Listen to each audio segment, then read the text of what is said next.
રુસ્તમ, પણ હું એમ કહું કે તે ગાડી શું કામ ઊભી રાખી? અરે દિલાવર ડાર્લિંગ, જે નાનો રુસ્તમ છે ને એના માટે ચોકલેટ લઈ આવ ને. હવે એ તો લેવા હું જાઉં, પણ તું અહીંથી આગો પાછો નહીં થતો. આગો પાછો નથી, બે માળની બસ આવતા કઈક પાછળથી ધક્કો દઈ દેજે એટલે હું આગળ પાર્કિંગ કરું છું. હા, અરે બે માળની બસ આવી.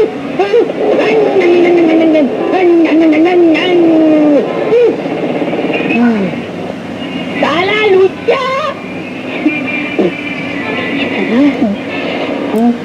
અરે દિલાવર ડાર્લિંગ, તું આવી ગઈ.